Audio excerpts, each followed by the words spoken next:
शांति वार्ता के बीच एक बार फिर से जंग भड़क गई है ईरान और अमेरिका के बीच में। बड़ी जानकारी दे दें, अमेरिका ने ईरान के गोरुक और केशम द्वीप पर हमला किया है।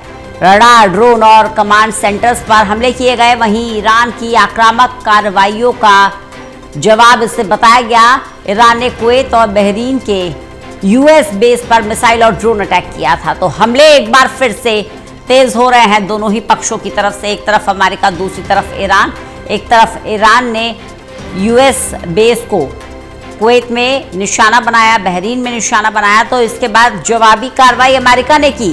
गोरुक और केशम द्वीप पर अमेरिका ने भी हमला कर दिया।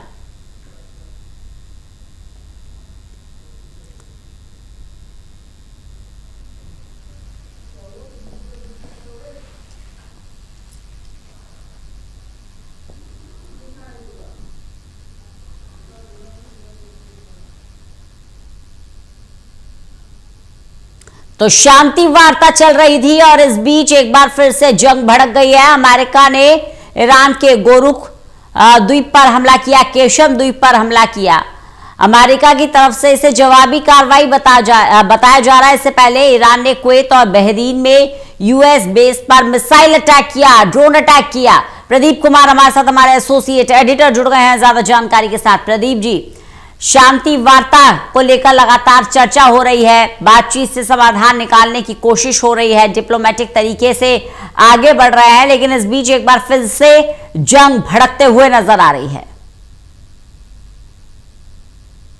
देखिए, बिल्कुल रंजना, और जिस तरीके से पूरा घटनाक्रम हुआ है वो निश्चित तौर पर चौंका रहा है, क्योंकि जो शांति वार्ता चल रही थी, वो कोशिश जो चल रही थी, वो एक बार फिर से जंग की ओर धकेलते हुए इस पूरे माहौल को नजर आ रही है पूरा घटनाक्रम।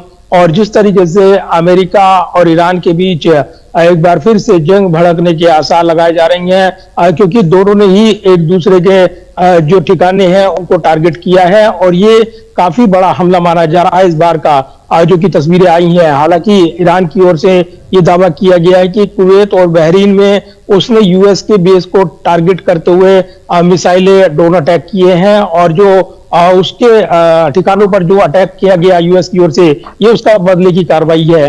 हालांकि यूएस आर्मी की ओर से कहा गया कि तमाम हमलों को विफल कर दिया गया पूरी तैयारी के साथ, क्योंकि आत्मरक्षा के लिए कदम उठाए गए, और यहाँ पर हॉर्मुज स्टेट में जो ब्लॉकेड है वहां पर अपना नियंत्रण बनाने के लिए ईरान की ओर से कोशिश की जा रही थी। इसी का जवाब आत्मरक्षा के रूप में दिया गया, ये अमेरिकी सेना की ओर से दावा किया गया है। तो रंजना, जिस तरीके से पूरे हालात एक बार फिर से यहाँ पर भड़के हैं, ये संकट बना हुआ है इस क्षेत्र में लगातार। लेकिन ये भी कहा जा रहा है कि ईरान जो है इसलिए भी भड़का हुआ है कि जो लेबनान में इजराइल ने अटैक जारी रखे थे, उससे काफी नुकसान वहां पर हिजबुल्लाह को हुआ है, जिसको मदद ईरान की ओर से मिलती है, उसकी सेना की ओर से मिलती है, और इसीलिए ये सीज फायर केवल ईरान तक सीमित था। लेकिन इस बीच उसके हॉर्मुज स्टेट से जुड़े हुए बंदर अब्बास पर जो अटैक किया गया था यूएस की ओर से, और अब जो दो द्वीप समूह को निशाना बनाया गया है, ये भी रडार सिस्टम और जो उसका सैन्य प्रतिष्ठान है, ये टारगेट हिट किए गए हैं यूएस की ओर से, दावे किए जा रहे हैं। तो एक बड़ा घटनाक्रम बनकर उभर रहा है। मध्य रात्रि में एक बार फिर मिसाइल और ड्रोन अटैक के सायरन बजते हुए नजर आए हैं, और ये वीडियो भी सामने आया जिसमें कुवैत में यूएस बेस पर जो टारगेट हिट करने की कोशिश की गई।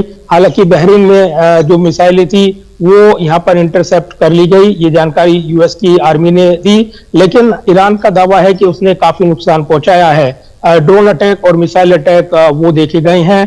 तो लंबे अंतराल के बाद, युद्ध विराम के बाद देर रात ये घटनाक्रम हुआ है, और कहीं ना कहीं एक बार फिर से जंग भड़कने के आसार नजर आ रहे हैं।